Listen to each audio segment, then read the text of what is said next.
Welcome back to our Force Unleashed lore play series. Last time we fought Rom Koda, didn't kill him, but told Vader we did anyway. Fortunately, Vader is ready with another mission, and this time he's sending us to the waste-covered planet of Raxus Prime. So off we go. Hold on a second, did Starkiller just use the Force to open that door? He knows they're automatic doors, right? Later on Raxus Prime, Proxy delivers the line, "This is where droids go to die." That line was originally meant to be given by C-3PO in Revenge of the Sith as an introduction to Mustafar, but Mustafar's design changed a bit and the line was removed, so now it describes Raxus Prime. I think it's more fitting for this planet anyway. Here we find the home of Jedi Master Kazdan Paratus, who is unhinged to say the least. He spent the years since Order 66 hiding in this junkyard building a replica of the Jedi Temple on Coruscant. We'll have to break into the temple and make our way to the top to fight him. And I don't think Galen brought enough scarves to get the job done. Seriously though, the climate is listed as temperate/poisonous, so why is he so bundled up?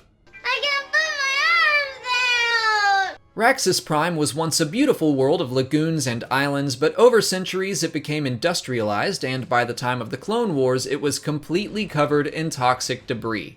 It's located in the same system as Raxus, which was the capital of the Confederacy of Independent Systems during the Clone Wars. I'm not sure why the Separatists chose to make their capital right next to a junkyard, but there you go. Regardless, this planet's name and the fact that it's a junk world are both canon thanks to the Clone Wars series and the Galactic Atlas. Outside of the junk temple, we run into Rodians. Like, a lot of Rodians. They made up the Rodian Salvagers Cartel, a group of criminals that scoured the planet for anything useful, kinda like Unkar Plutt's little operation on Jakku. They were led by Drexel Roosh, who we'll meet later. Inside the temple, we're faced with Jawas. I'm not sure how they got off Tatooine, but they're listed as nearly 40% of the population here. Don't get me wrong, considering the nature of this planet, they fit in very well. I just want to know how 500,000 Jawas got from Tatooine to here. Also, if you see a dude throwing Rodians around like toys, don't shoot at him, just let him be. But no, you attacked me, so now you've gotta die. As we get closer to the heart of the temple, we encounter Scrap Guardians. These guys were like cobbled together droids, held together by the Force. They were able to fight through Kazdan Paratus' abilities. He could also kind of teleport their life essence, abandoning one set of junk for another. They were originally built to fight the Rodians, but they're annoying enough against us as well. Even more annoying are the Junk Titans. They were made in the same manner, but they just used way more junk. They really aren't that hard to kill, but for some reason it took me about 20 minutes to beat this thing. I mean, I killed it pretty easily, but I kept falling or glitching off the edge for no reason. If you caught the live stream, you may remember my rage. Frustration aside, when we reach the top of the Junk Temple, we finally meet Kazdan himself.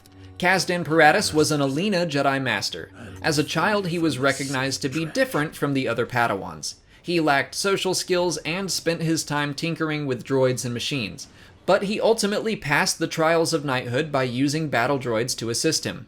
Although unconventional, it was an inspired strategy due to his small stature, and he was granted the rank of Jedi Knight.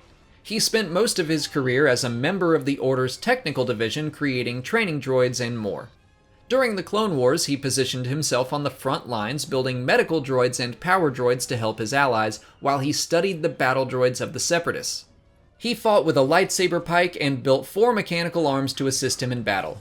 By the end of the war, he was granted the rank of Master, and he was stationed back at the Jedi Temple. When Darth Vader attacked with the 501st, he had a breakdown and fled, leaving the other Jedi and the younglings to die.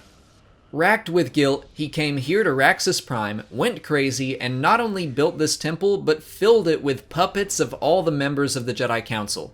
He would hold mock meetings, talk to them, and vowed to protect them from harm, all as an attempt to redeem himself and pretend he had not abandoned his peers in their time of need. It is unsettling, but also kind of awesome. I like the dark nature of it all. In the Force Unleashed novel, Kazdan actually uses the Force to make the fake Jedi Masters fight Starkiller. That would have been cool for the game too, but we don't see it here. In the end, we defeat Paratus, which almost seems like a mercy at this point. He apologizes one last time to the Masters he failed and becomes one with the Force. Without his presence, the Junk Guardians were no more, and the Empire took over the planet to strip its metals and ores. And that's where we'll end today.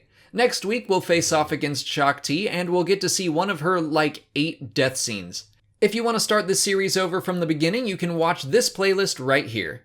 If you haven't already, please like this video, subscribe to the channel, follow me on Twitter, Instagram, and Facebook, and consider checking out my Patreon page. As always, thanks for watching, and may the Force be with you.